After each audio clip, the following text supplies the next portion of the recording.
Ready whenever you are, Marcus. Sure. Excellent. Absolutely. Oh, I also like your background, by the way. Thank you. Thank you. So much collection. Human props here. And then, let's see. Come on. And then this guy. He's right. But then really to go full on, gosh, the figures are really the key. See? That's amazing. That's amazing. Shout out to Aaron Moreno of Retro Brand. He's the one that designed and made those for us. And I guess it's fitting that you did the collector in the collection. Yeah. I mean, it's all in sync. It's all happening. Okay, very cool. Everybody, we are here with Marcus Dunstan. He is the director and co-writer of a new film called Unhuman. It's coming to Blumhouse Television and EPIX. Let's see here, on digital on June 3rd. And Marcus, how are you, man? I'm grateful. Any chance to talk about some of the fake, controlled, albeit optimistic in the outcome, horrors of the world? Great. Yeah. Yes. I've had to shut off my phone from receiving any updates for the moment because I would much rather talk about this. Can you tell us about Unhuman? Absolutely. Well, this was an opportunity for everybody involved. That was kind of the above all challenge. Was we've all survived in many ways high school, this transformative 4-year experience where we're at our most combustible, our most hopeful, our most fearful, our most vulnerable, in flux.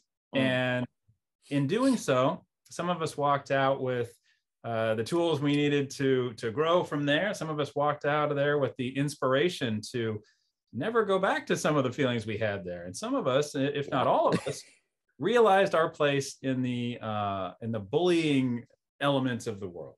In some cases, being a target, a witness, or to some, I'm sure they woke up and had to face it. They were themselves the bully. And that, as an aesthetic, doesn't leave life. Like high school may shut its clock off after year 4, but the lessons that aren't in the textbook hum through life forever. And it's kind of what haunts you about it or what supports you about it. I was fortunate by and large because I had awesome friends, awesome family, etc. But hey, when I was bullied, I was a much younger kid. And I simply had to figure out a way to teach my mind to turn that wound into a weapon. And in this case, I never had cause to really use it for the power of good until this opportunity and this movie came along. Circling all the way back to the gist of that opening question, everybody in this was, hopeful challenge was, we're all going to go back to high school in this. Maybe leave something there that haunts you, bring something back to give whoever sees this a little bit of hope, a little bit of, let's use horror to give hope. And it's so funny that this genre in particular allows us to process so much, Yes. I think that's one of the things I love about it. We can kind of put that funhouse mirror. Yes. Yeah, and especially, I'm sorry, go ahead, please. I'm interviewing you. You go. Oh, right on. But yeah, I love that sentiment, and that I had horrible acne. I was an Accutane kid, and the horror movie. That's when I started to study Tom Savini, because I would then hang out in the basement, start to learn special effects, makeup, but to cover myself. I was very shy and embarrassed about it. And so then with the camcorder and the 2 VCRs, I could be anybody. And my dad had, he was a doctor, professor of biology. So he would tie flies. So we had different types of fabrics and feathers or furs and whatnot. And I would make my own beards and everything to cover up this damage. And then I was an FBI agent with my friend Chad Fest, and we'd go out and solve crimes in Macomb, Illinois, in the auspices of these characters. And that was the fun of it. That was the innocence. But really, it started with hiding and using an instrument to deliver a shock and horror, but as a way to actually, somehow feign confidence and survive these formative years where my own genetics seemed to be absolutely challenged to make my face the fright mask of all time. And then here comes this opportunity with this movie to be like, all right, you know how you felt there. You know what you thought your odds were in life at that point. How do we maybe whisper in any viewer's mind that it's going to be okay? Doesn't mean it's going to be any less scary, any less traumatizing from time to time, or any less, but you do have a say in your reactions. You do have a say in the friends you bring in close, our friends being the reflection of us. And you do have a big say in what you defend, what you support, what you help. And you also got to acknowledge who you are in the process of it. You know, no more sideline outrage. If you got to get in there, you got to get in there. Yeah. Again, the power of horror. Yes. Your lead, Brianna. Oh, yes. Brianna Chu. Oh, she's amazing. Yes. How did you find her? I didn't. This is a gift of John McAlery. This is the head of casting at Blumhouse. I was laid into this process. Okay. By the time I showed up, there was an existing draft of a screenplay. There was a semblance of folks coming together as these characters.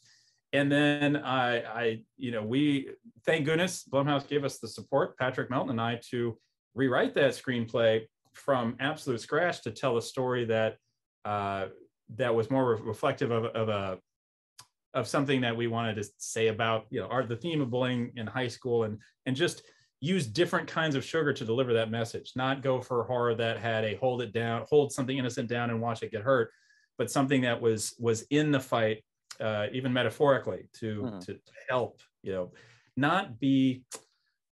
not feel like an echo of reality so much as a hope for what we can get from it's some sort of entertainment. However, it's supposed to make you jump and roll and have some moments of shock, but the best of them reach in a little deeper too and say, like, we identify with you. It's okay.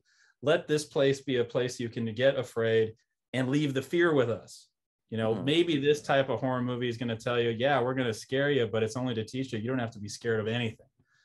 See it all. Yeah, it's she's Brianna is particularly good with that, and yes. to give everybody an idea of the basic story is a high school field trip gone awry, and all of the tropes are thrown off into the wilderness with some crazy person stalking them, and hijinks ensue. Yes. So and Brianna is our epicenter. Brianna is a reflection, and as a character, this is somebody and I am fortunate. She chose us.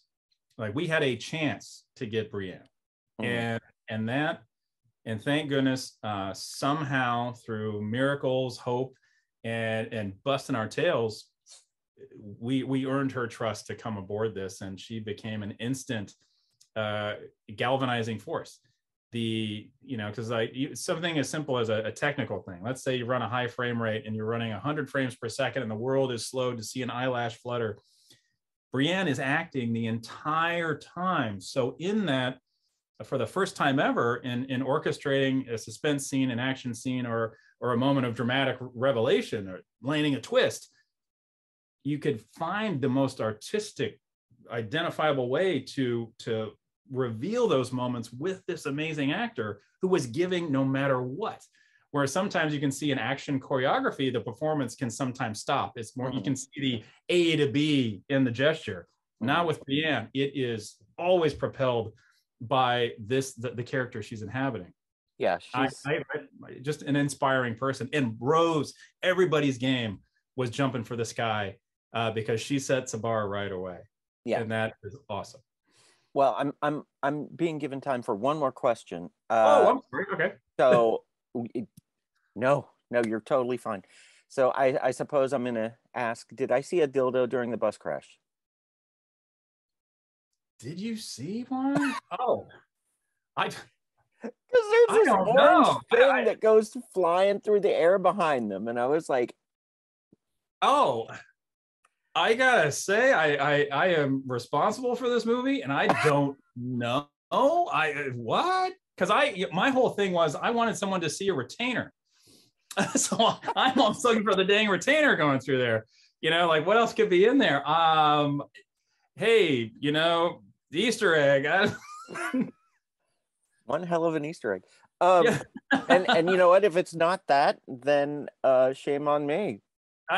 But now I gotta go back and look. Wow. I know there were fuzzy dice. I know we had yeah. There was definitely. I was throwing those glasses 100 times if I threw them once. Vomit. Yeah, there was vomit. There was CGI blood. There was all kind of that, but hilarious. Anyway. Well, I'm gonna go Alex and be proud. Well, I mean, there you go.